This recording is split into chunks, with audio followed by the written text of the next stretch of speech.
परिवर्तन महाशक्तीच्या माध्यमातून निवडणूक लढवत असलेले आणि स्वाभिमानी पक्षाचे अधिकृत उमेदवार उल्हास पाटील यांच्या प्रचार होत असणाऱ्या प्रचार सभेचे अध्यक्ष रामभाऊ मानेगावडे, मंचावर उपस्थित असणारे स्वाभिमानीचे उमेदवार उल्हास पाटील, भारत बँकेचे माजी चेअरमन पैलवान विठ्ठल मोरे, पंचायत समितीचे माजी उपसभापती सचिन शिंदे, युवा आघाडीचे जिल्हाध्यक्ष सागर संभोशेटे, शिरोळचे माजी उपनगराध्यक्ष प्रकाश गावडे, त्याचबरोबर या ठिकाणी वंचित बहुजन आघाडीचे तालुकाध्यक्ष कांबळे साहेब, मंचावर उपस्थित असणारे स्वाभिमानीचे सर्व पदाधिकारी, वंचित बहुजन आघाडीचे सर्व पदाधिकारी, प्रहारचे पदाधिकारी आणि उपस्थित पत्रकार, जमलेल्या बंधू भगिनींनो, मगाशी आपलं चिन्ह सांगत असताना उल्हास पाटलांनी सांगितलं आमचं चिन्ह आहे पाना. पाना नट कसा आवळायचा, कसा ढेला करायचा याच्यासाठी चांगलाच उपयोगाला पडतं. पाणी लिकेज झालं तरी नट आवळायला लागतं आणि पाणी रानात घ्यायला सुद्धा नट सैल करावं लागतं आणि त्या पाण्याचा उपयोग आपल्या सगळ्यांना माहिती आहे. पाना सगळ्याच्याच घरात आहे, पण पाना आपला आहे हे सांगण्यासाठी ही आजची सभा आहे, लक्षात ठेवा. काही लोकांनी, मी आता ऐकलं भाषणामध्ये की काही लोकांनी हा पाना चिन्हाची चेष्टा केली की पाना घेऊन तुम्हाला गॅरेज काढायला लावतं. गॅरेज काढल्यावर काही कमीपणाचं लक्षण नाही सर, कष्ट करायचंच ते लक्षण आहे आणि त्याचा आम्हाला काही लाभ वाटत नाही. पण खरं तर तुमचं चिन्ह ही 500 रुपयाची नोट असली पाहिजे होती, त्या लायकीचे तुम्ही आहे हे मात्र लक्षात ठेवा. त्याच लायकीचे तुम्ही आहे, कारण तुमचं आयुष्यच टक्केवारीमध्ये गेलं, पैसे गोळा करण्यामध्ये गेलं, त्याच्यापेक्षा दुसरं काही नाही. मी जयसिंगपूरच्या ऊस परिषदेमध्ये बोललोय. अगदी ऍक्च्युअली आकडा सांगायचा तर 19,303 कोटी, हा 1903 कोटी रुपये एवढा विकास काम त्यांनी या तालुक्यामध्ये केलं, असं एक पुस्तक काढलेलं आहे. त्या पुस्तकाचा खर्च काढायला लागलोय मी. त्या खर्च एक पुस्तक जवळजवळ माझ्या माहितीप्रमाणे प्रत्येकाच्या घरामध्ये एक दोन पुस्तकं गेलेली आहेत, 2 गेलेले आहेत. म्हणजे साधारणपणे शिरोळ तालुक्यामध्ये, शिरोळ मतदारसंघामध्ये 60,000 कुटुंब असतील. मग 60,000 अगदी एक पुस्तक गेला असेल तर 60,000 प्रती काढल्या असतील. आणि कार्यकर्ते यांचे एवढे प्रामाणिक नाहीत, सगळेच्या सगळे वाटतील, निम्म घरात ठेवतील. म्हणजे साधारणपणे 1,20,000 पुस्तकं छापलेली असतील आणि 1,020 पुस्तकं, 1,20,000 पुस्तकांची किंमत किती झाली आणि ते निवडणूक आयोगाच्या कुठल्या खर्चात लिहिलेलं आहे याची तपासणी पुढच्या भविष्यामध्ये मी करणार आहे, हे लक्षात ठेवा. विषयावर धरायला नको ते, हा धरायला पाहिजे काय नको. अत्यंत उत्कृष्ट पानावर, पानाची क्वालिटी बघा, हा, आणि त्याला छपाईवाला म्हणजे त्याला काय म्हणतात, त्याला मुद्रक प्रकाशक काय नाही, म्हणजे आई बी नाही बाप नाही. म्हणजे यांच्या भानगडी, यांच्या बेकायदेशीर गोष्टी कुठनं कशा सुरू आहेत बघा. आणि हे कशातनं तर टक्केवारीतनं. परवा तर नांदणीमध्ये डोकं फिरल्यासारखं काय म्हणतंय, होय टक्केवारी घेतोय मी, तुम्हाला घ्यायला कोण नको म्हटलं होतं.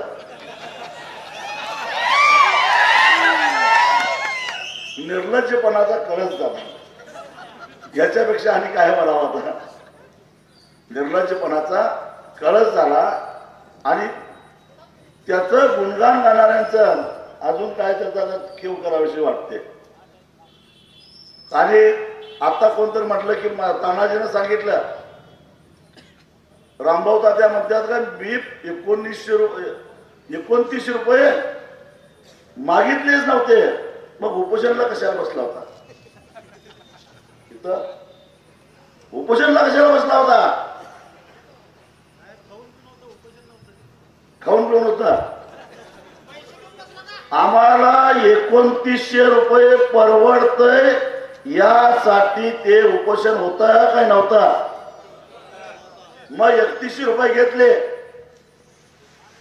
वरचे 200 रुपये यड्रावकरांना निवडणूक निधी द्या की. गरीब आहे बिचारा, रोजगार हमीच्या कामावर चाललाय, निवडणुकीला पैसे नाहीत म्हणून देऊन टाका की त्याला पैसे. कलेक्टर ऑफिस मध्ये मला वाटतं पैलवान तुम्ही होता बैठकीला, त्या तुम्ही पण होता पैलवान, तुम्ही पैलवान होते, सचिन शिंदे होते. आम्हाला 2900 रुपये परवडतंय असं कोण म्हणाल होतं? आणि त्यावेळी पालकमंत्री हसन मुश्रीफ यांना मी म्हटलं होतं त्यांना घेऊन चर्चा करणार असाल तर तुम्ही चर्चा करा, निर्णय घ्या, मी निघून जातो म्हणून सांगितलं होतं. म्हटलं होतं नाही? पालकमंत्र्यासकट सगळे बोलवायला आले होते मला, परत या नाही यांचं काय सोडू द्या, आणि यांना बाहेर काढला आकलून त्यावेळी, आणि मी बोललोच नाही म्हणून. अहो त्याच्या पुढे जाऊन सांगतो. आणि काय म्हटलं, आपल्या दोघांची बैठक कुठं त्यांनी घालून घेऊन आणली काय? मलिक वाटला. मग आमच्या दोघांची बैठक वाढवून आणली, मग आता कुठं आहे तुम्ही? पॅकेजसाठी काय म्हणजे बघा, नाहीतर या दोघांना एकत्र आणतो, माझं काय ते बघा लवकर, यासाठी होतं काय ते? या अशा लायकीची अशा पात्रतेची माणसं घेऊन ही फिरतात. म्हणून आज मी तुम्हाला सांगतो, अगदी छत्रपती शिवाजी महाराजांच्या साक्षीनं सांगतो, ती 3 नंबरला गेलेली.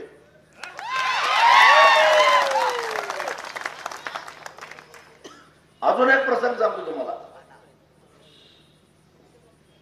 डॉक्टर बाबासाहेब आंबेडकरांचा पुतळा 351 गट नंबर काय 551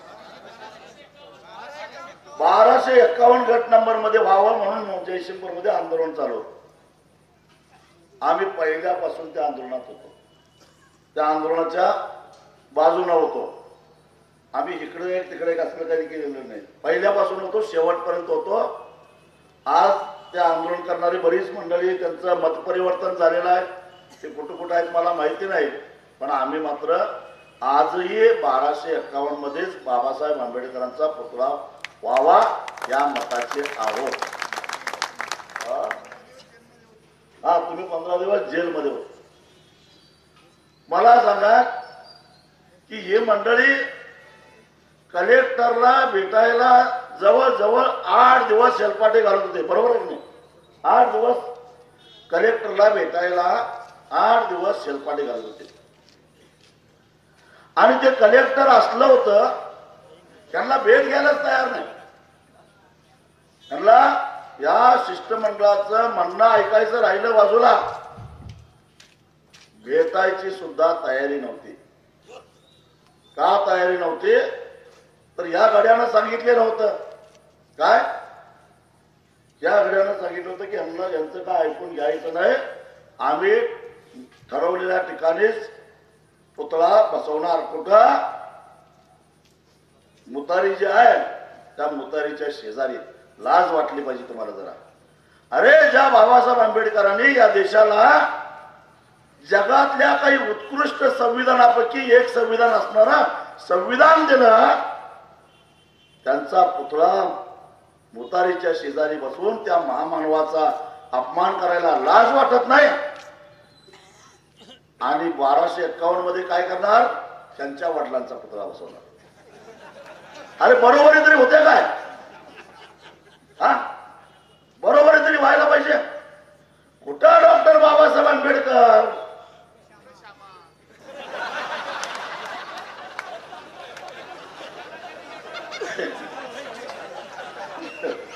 जरा तरी काहीतरी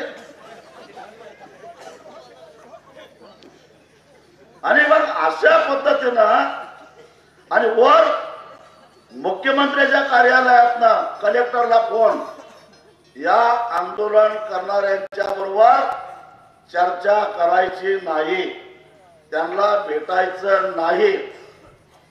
हे ज्यावेळी मला कळालं, मी यांच्या बरोबर गेलो. मी म्हटलं मी येतो चला म्हटलं. हे कलेक्टर काय कुठनं आलाय, अमेरिकेतनं आलाय काय, पाकिस्तानातनं आलाय, आमची भेट घेत नाही म्हणजे याचा अर्थ काय. जाऊन त्याला विचारलं. हे जे लोक आलेत का नाही, डॉक्टर बाबासाहेब आंबेडकरांचा पुतळा बसवायला जी काही समिती आहे, बसायला पाहिजे असं म्हणणारे, त्या बाबासाहेबांनी जे संविधान लिहिलेलं आहे त्या संविधानामुळं या खुर्चीवर तू बसलायस हे विसरू नकोस. आणि तू त्यांची भेट घेत नाहीस, एवढा कसला माझा आहे असं म्हटल्यानंतर मग त्या गड्यानं त्या शिष्टमंडळाचं ऐकून घेतलं. एवढं का हो, कोण लागून गेले. आणि म्हणून या समितीच्या मागे खंबीरपणानं आम्ही राहिलेलो होतो, पुढेही राहणार आहे. आणि आज मी तुम्हाला सांगतो, हे काय आता परत निवडून येत नाही.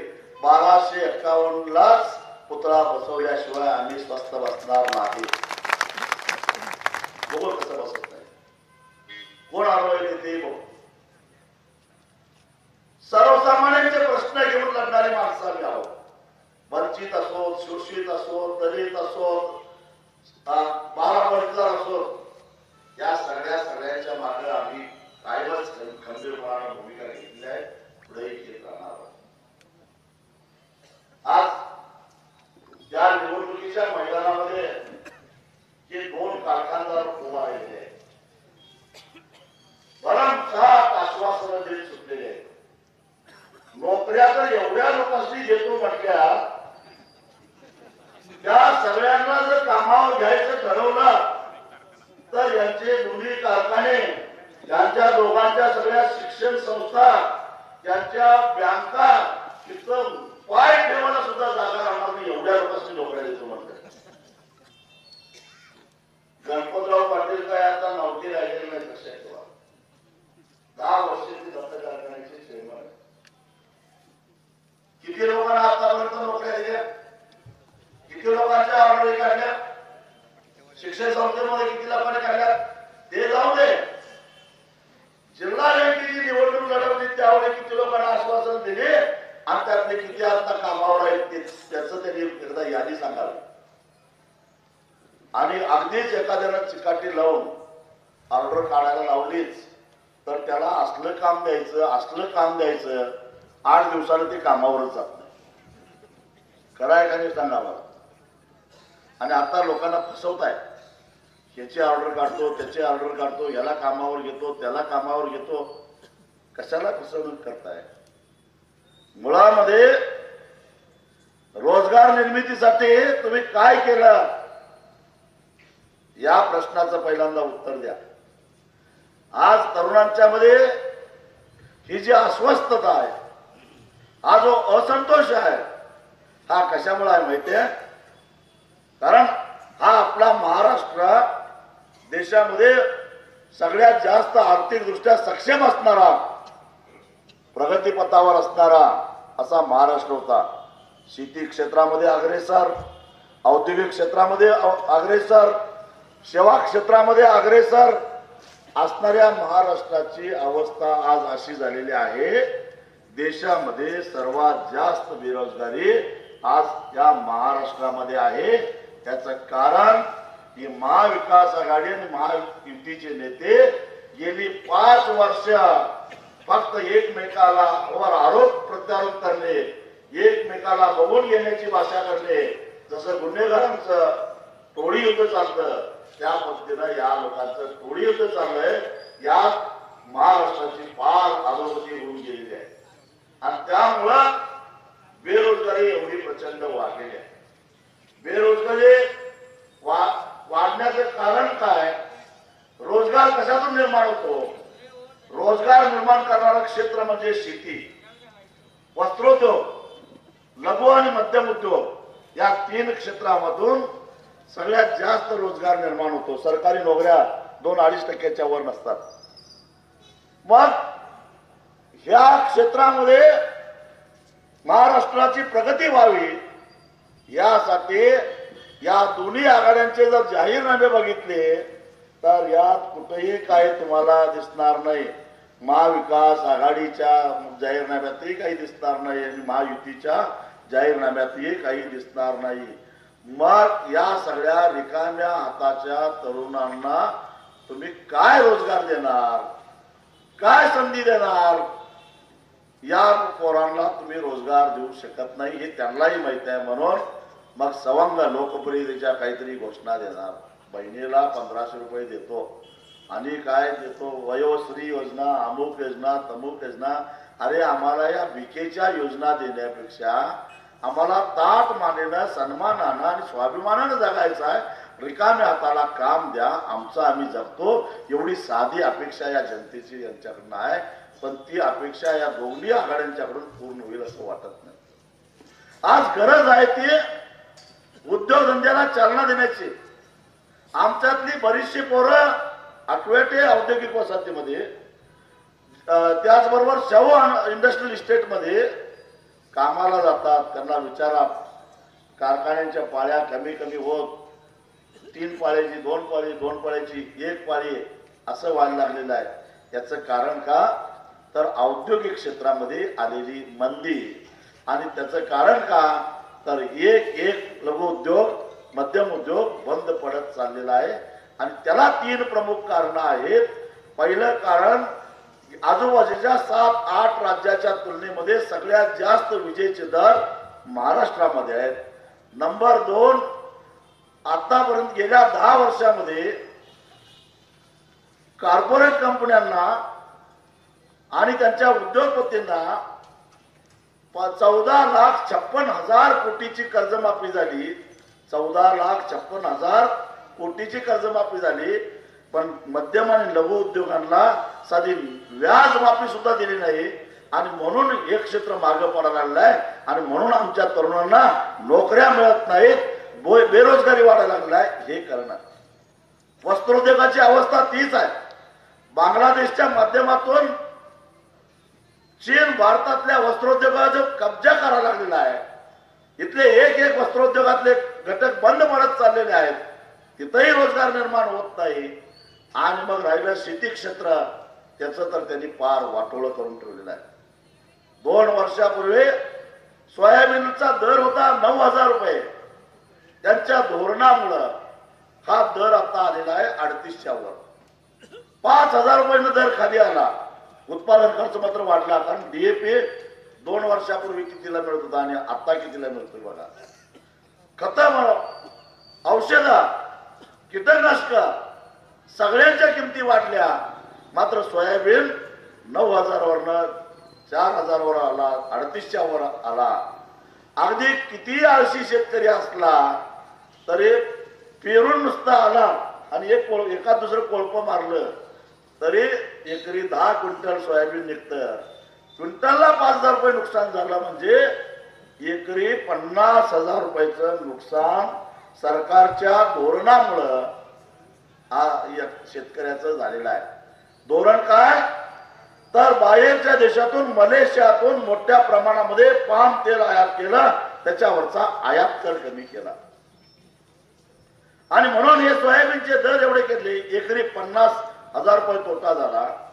यांनी जर का साखरेच्या निर्यातीवर गेल्या वर्षी बंदी घातली नसते तर उसाला टनाला अजून 1,000 रुपये घेता आले असते. म्हणजे 1,000 रुपये एका टनाला यांच्या धोरणामुळं शेतकऱ्याचं नुकसान झालं. अगदी कसाही ऊस लावला तर 50 टन ऊस निघतोय म्हणजे एकरी 50,000 रुपये शेतकऱ्याचं, ऊस उत्पादक शेतकऱ्याचं दरामुळं नुकसान झालं. सोयाबीनमुळं 50,000, ऊसामुळं 50,000 रुपये, साखरेच्या धोरणामुळं 50,000. अगदी लहानातला लहान शेतकरी झाला तर त्याची 2 एकर जमीन असते, त्यानं 1 एकर सोयाबीन केला असेल, 1 एकर ऊस केला असेल तर त्याचं 1,00,000 रुपये नुकसान धोरणातून झालं. यड्रावकर साहेब या विषयावर महाराष्ट्राच्या विधानसभेत तुम्ही कधी तोंड उघडलेलं मी ऐकलेलं नाही. तुम्ही ऐकलं असलं तर माझ्या ज्ञानात भर टाका.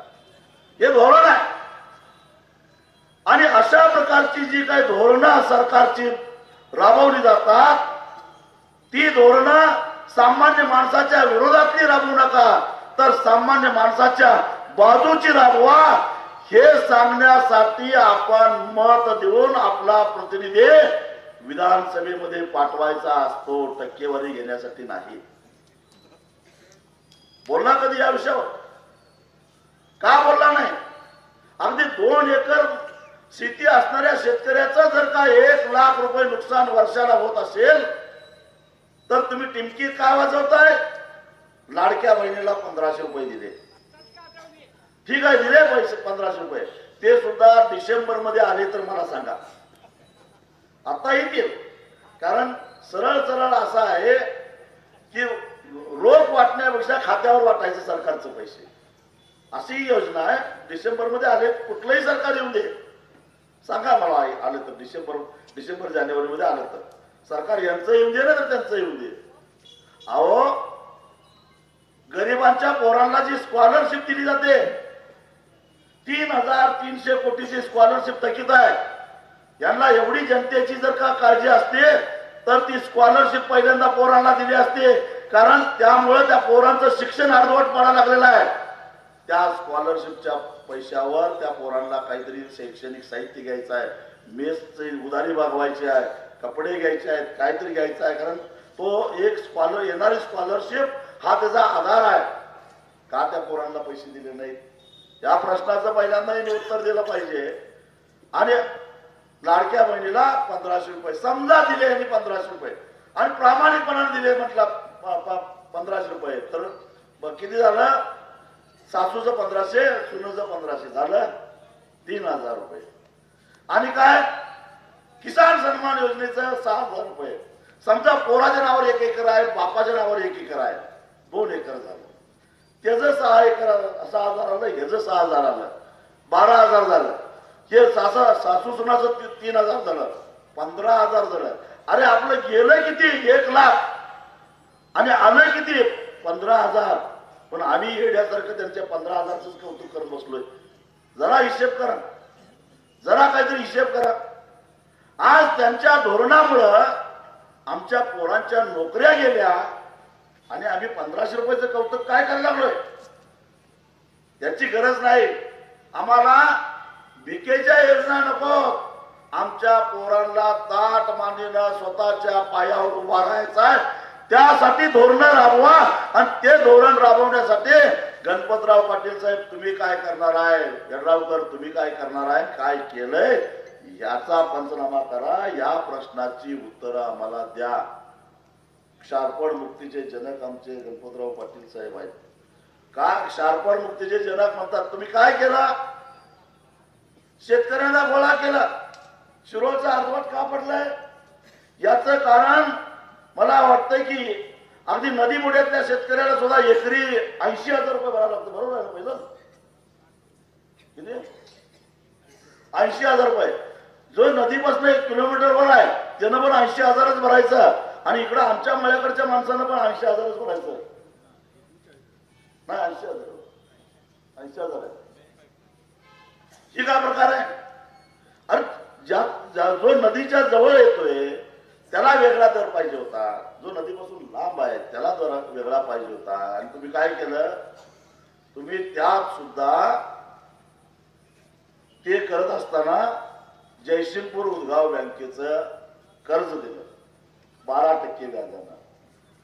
त्याला तिमाही व्याजाची आकारणी म्हणजे ते पडतंय 15%वर व्याजावर व्याज. म्हणजे तुम्ही बँकेचा धंदा बघितला. इथं विठ्ठल मोरे बसले, त्यांना विचारा. त्यांनी कुटवाड मध्ये भरत बँकेमार्फत 10% 10 का 10.5% कर्ज दिलेलं आहे. आणि वार्षिक व्याजाची आकारणी तिमाही नव्हे, वार्षिक व्याजाची आकारणी सोसायटी सारखा. त्यांना मेन लाईनला एकरी 27,000 रुपये खर्च आला. इकडं 80,000 रुपये खर्च आला आहे. आणि एकरी जो काय खर्च आहे तो खर्च सुद्धा ज्यांनी वैयक्तिक पैशाने केलाय त्यांचा खर्च बघा आणि हा खर्च बघा. मग हा फरक जेव्हा पडतो त्यावेळी लक्षात येतंय की हे जनक बिनक काय नाही, यांनी बिझनेस केलेला आहे हे समजून घ्यायला काय हरकत. केलं, चांगलं केलं, आम्ही त्याला काय वाईट म्हणणार नाही.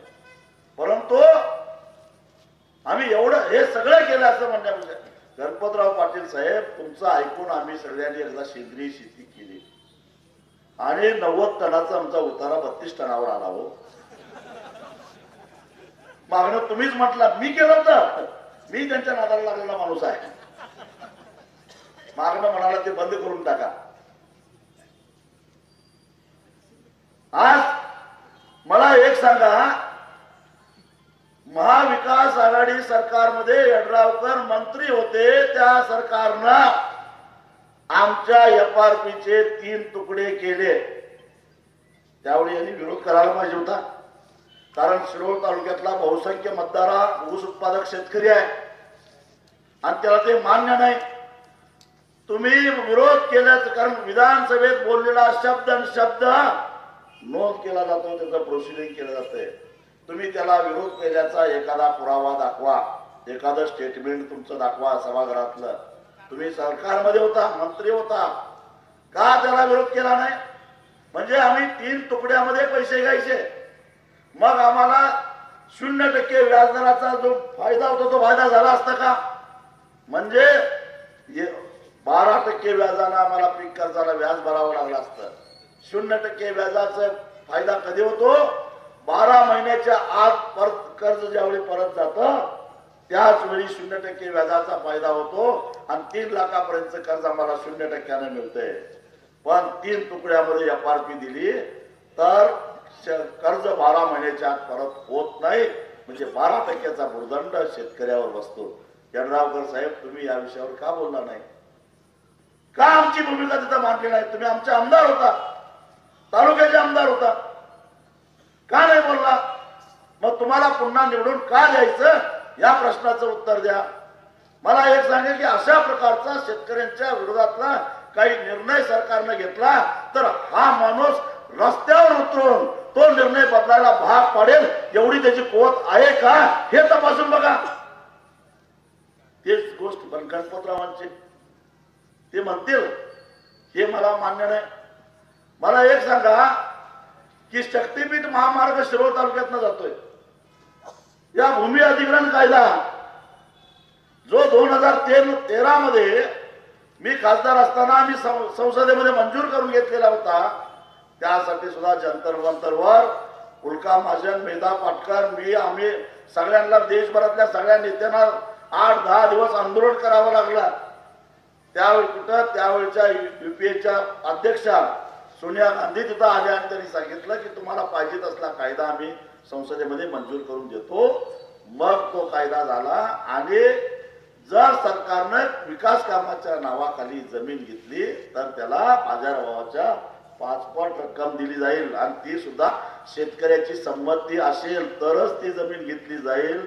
अशा प्रकारे कायद्याप्रमाणे 100 रुपये मिळत असतील तर या नव्या कायद्याप्रमाणे केवळ 40 रुपये शेतकऱ्यांना मिळणार, 60 रुपयाची कपात केली.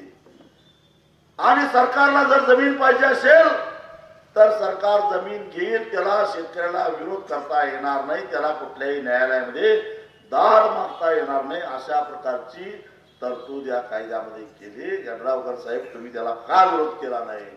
तुम्ही आमचे प्रतिनिधी म्हणून तिथं होता.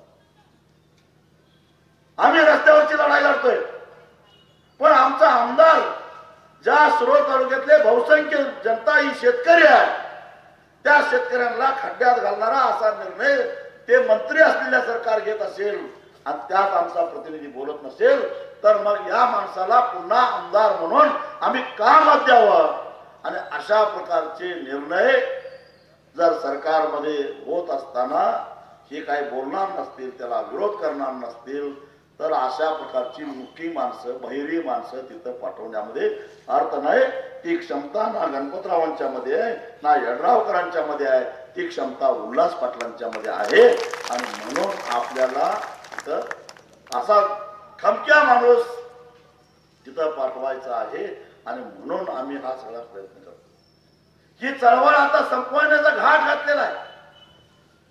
घाऊक पद्धतीने कार्यकर्त्यांना आपल्याकडे ओढून घेण्याचा प्रयत्न करतायत. पण एक लक्षात ठेवा, तुम्ही कितीही माणसं फोडा, तुम्ही कितीही प्रयत्न करा, ही स्वाभिमानी शेतकरी संघटना म्हणजे आमिबा सारखी आहे.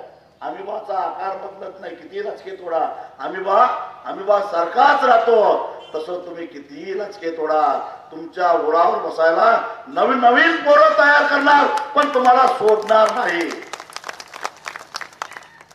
बघा आता मतदान होऊ दे 20 तारखेला, 23 तारखेला निकाल लागल्यानंतर बघा, गेल्या वर्षी आमच्या नावानं बोंबलले.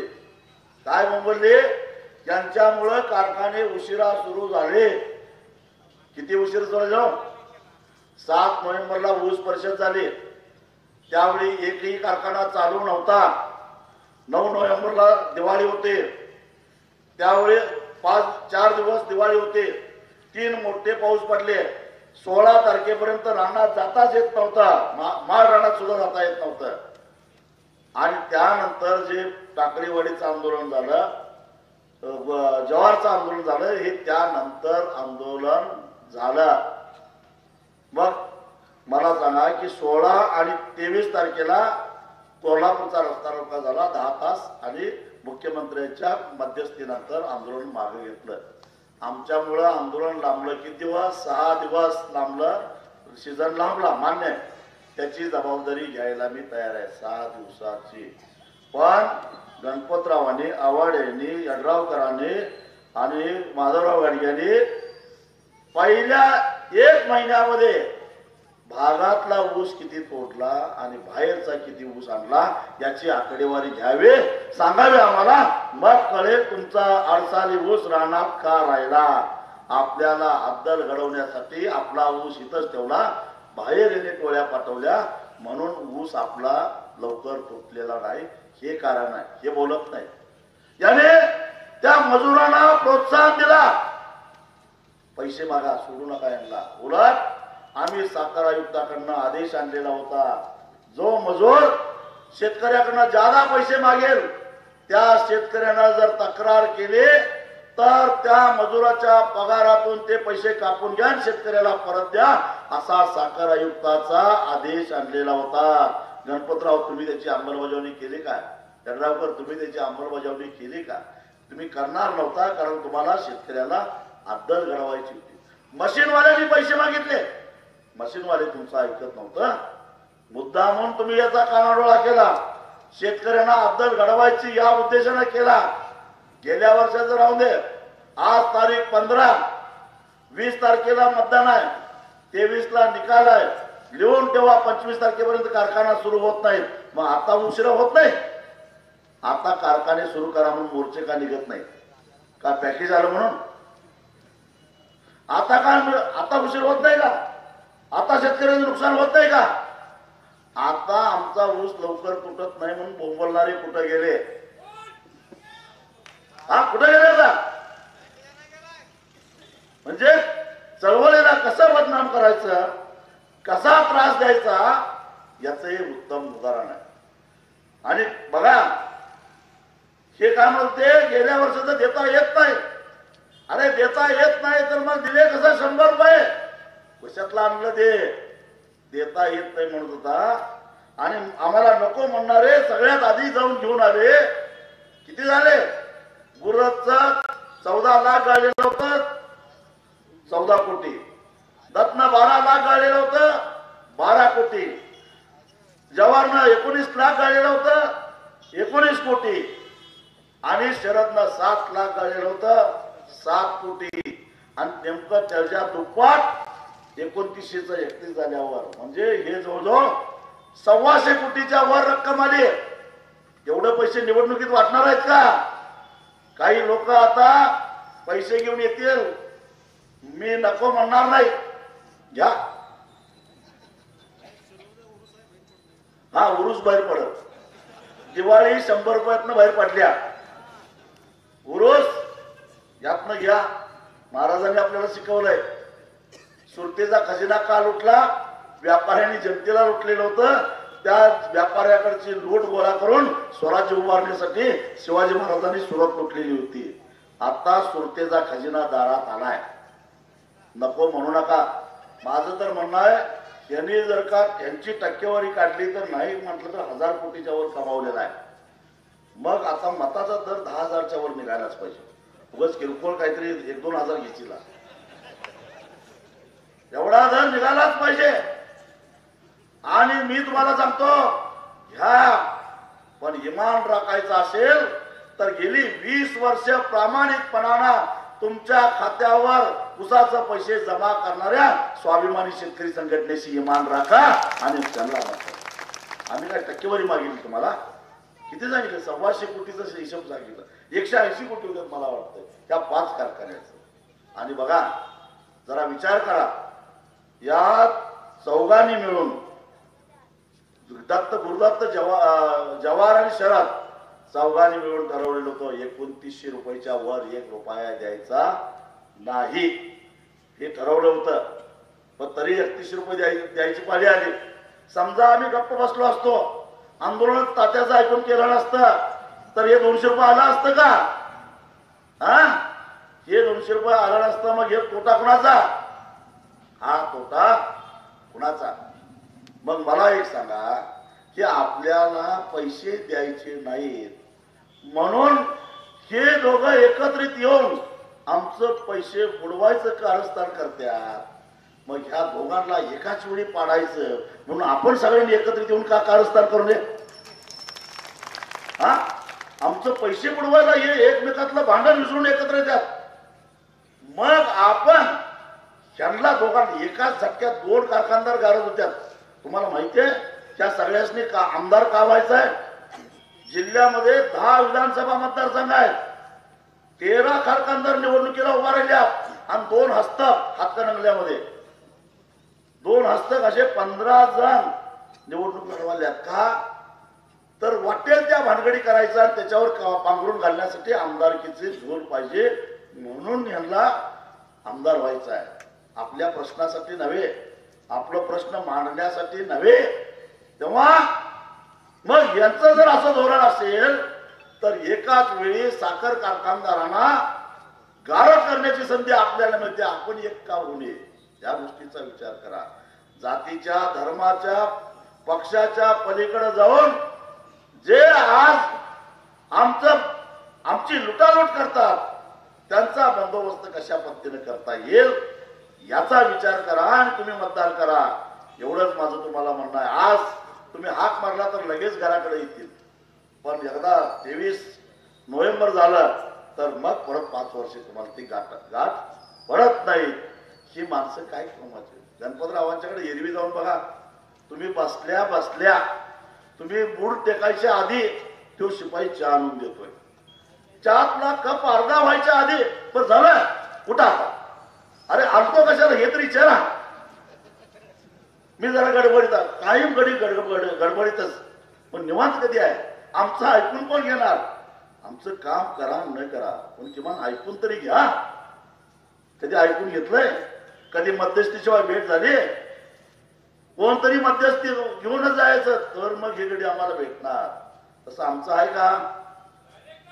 डायरेक्ट आहे. रात्री 2:30 वाजता फोन करतात काही लोक. काय करायला गडी काय नाही याचा तरी विचार करायचा. फोनच करायचा डायरेक्ट. आणि आम्ही बी घेतोय ते. एवढा तरी विचार करा. आणि म्हणून ही संधी आलेली आहे, ती संधी सोडू नका. या कारखानदारांना अद्दल घडवण्याची वेळ आहे आणि या सगळ्यांनी मिळून ही चळवळ संपवण्याचा घाट घातलेला आहे. आज कधी नव्हे तो महाराष्ट्रामध्ये एकमेव उदाहरण आहे. स्वाभिमानी शेतकरी संघटनेला वंचित बहुजन आघाडीनं पाठिंबा दिलाय. हे एकमेव उदाहरण आहे, लक्षात ठेवा. का? कारण प्रकाश आंबेडकरांच्या लक्षात आला की चळवळी संपवण्याचा घाट या लोकांनी घातलेला आहे. आता महाराष्ट्रात 2च चळवळी शिल्लक राहिलेल्या आहेत. एक शेतकरी चळवळ, दुसरी आंबेडकरी चळवळ. आणि या दोन्ही चळवळी संपवायच्या म्हणजे यांना नंगा नाच करायला संधी आहे. आणि या चळवळीचं मूळ आहे शिरोळ, आणि या शिरोळमधनं ही चळवळ संपते म्हटल्यानंतर स्वतः बाळासाहेब आंबेडकरांनी मला फोन केला आणि म्हटलं, शेट्टी साहेब, आज आमच्यामुळं तुमचं नुकसान व्हायलंय, आमचं लक्षात आलेलं आहे. आमचा उमेदवार आम्ही मागे घेतो, तुम्हाला आम्ही शिरोळमध्ये पाठिंबा देतो. आणि तुम्ही मिरजेला गेल्यावेळी थोडक्यात पराभूत झालेला आहात. तुमच्याकडे सक्षम उमेदवार नाही आहे. उमेदवार नाही म्हणून मी तिथं अर्ज भरलेला नव्हता. तिथं आमचा वंचितचा विज्ञान माने सारखा एक चांगला उमदा पोरगा आम्ही उभा केला आहे. त्याला तुम्ही मदत करा. आणि या दोन मतदारसंघामध्ये एकमेकाला मदत करण्याची भूमिका घेऊन एक ऐतिहासिक असा निर्णय महाराष्ट्रामध्ये घेतला. शेतकरी चळवळ, दलित चळवळ एकत्रित करण्याचं स्वप्न शरद जोशींचं होतं, ते आम्ही या शिरोळ तालुक्यामध्ये साकार करून दाखवलेलं आहे. आणि म्हणून आज हा विजय पक्का झालेला आहे. आणि या चळवळीला नख लावणाऱ्यांचं आता कारस्थान धुळीस मिळणार आहे. आणि म्हणून तिकडं डॉक्टर मिंचेकर हातकणंगल्याला, इथं शिरोळला उल्हास पाटील, हे तगडे उमदे दोन आमदार जर विधानसभेमध्ये गेले तर खऱ्या अर्थानं या शेतकरी चळवळीला ताकद मिळणार आहे, बळ मिळणार आहे, बारातीचं बळ येणार आहे. आणि म्हणून माझी तुम्हाला कळकळीची हात जोडून विनंती आहे, ही चळवळ वाचवण्यासाठी तुम्ही सगळेजण पुढे या. एक लक्षात ठेवा, आम्ही सुद्धा हाडामासाची माणसं आहे. सातत्यानं तुमच्याकडे जर का उपेक्षा व्हायला लागली, तुम्हाला काय वाटतंय, त्यांना मतं दिली तरी आंदोलन करत्यात, मतं नाही दिली तरी आंदोलन करत्यात, वर्षाला आमच्या खात्यावर पैसे येतात. पण आम्ही काय साधू संत नाही, लक्षात ठेवा. आम्ही हाडामासाची माणसं आहे. जर आम्हाला वाटायला कशाला, यावेळी महापुराच्या विरोधात आंदोलन करायला मला एका सुद्धा कार्यकर्त्याने साथ दिला नाही. का द्यायचं म्हटले, कशासाठी द्यायचं, कोण दे, काय होते बघू. कोणी काय विषय झाला, चर्चेचा आला, पैसे आले, एवढं नुकसान होऊन सुद्धा शेतकऱ्याला अक्षरशः वाऱ्यावर सुटलं. आज मला सांगा, या सगळ्यांच्या पैशावरला बळी पडून, त्यांच्या संपत्तीच्या हिडीस प्रदर्शनाला बळी पडून, कार्यकर्ते विकत घेण्याच्या यांच्या प्रवृत्तीला बळी पडून जर का या निवडणुकीत आमचा दारुण पराभव झाला तर 22 तारखेनंतर तुमच्यासाठी लढणार कोण, तुमच्या ऊसासाठी भांडणार कोण, गणपतराव गडरावकर कोण भांडणार आहेत. आम्हाला 2900 रुपये ऊस परवडतोय म्हणणारे भांडणार आहेत. आणि म्हणून आम्ही सुद्धा ऊस परिषदेमध्ये काही निर्णय घेतलेला नाही. डॉक्टर बाबासाहेब आंबेडकर म्हणायचे, ज्या पात्रतेचे लोक असतात त्याच पात्रतेचे त्यांना लोकप्रतिनिधी मिळतात. आता आम्हाला जरा तपासणी करायची आहे, खरोखरच मतदार कशा पद्धतीचे आहेत, काय वागतात, कसा निर्णय, अरे काय मागतोय तुमच्याकडं, एक साधं मत, एक मत, दुसरं काय. तुमचा काय चंद्र सूर्य तारे मागितला, तुमचा काय 7-12 मागितला, काय मागितला, एक मत. अरे आपली संस्कृती काय जरा समजून घ्या. गोट्यातली म्हस व्याले तर त्या म्हशीचा चीक पहिल्यांदा भगवानला घालतो, सगळ्या हनुमानला घालतो, सगळ्या देवाला घालतो, आणि उरलेलं गल्लीत वाटतो. आणि गल्लीत वाटत असताना जे चिकाचं भांड जातंय ती शेजारीन रिकामं देत नाही, त्यात गहू तांदूळ आणि डाळ काहीतरी घालून ते भांड परत देत्या. कारण कुणी दिलेलं काही त्यातलं रिकामं भांड द्यायचं नाही, ही आपली संस्कृती आहे.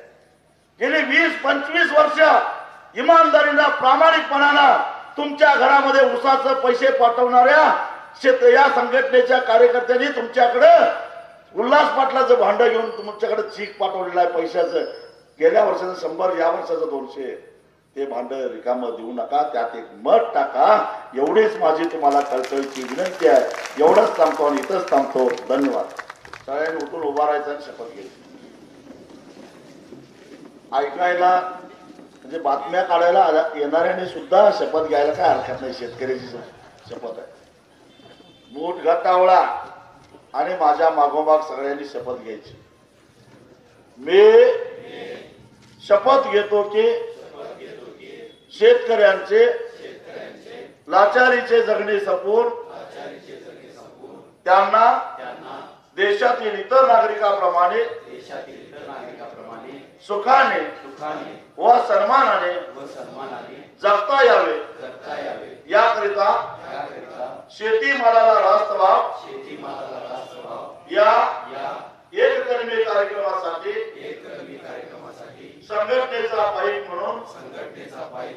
मी सर्व शक्तीने प्रयत्न करेन.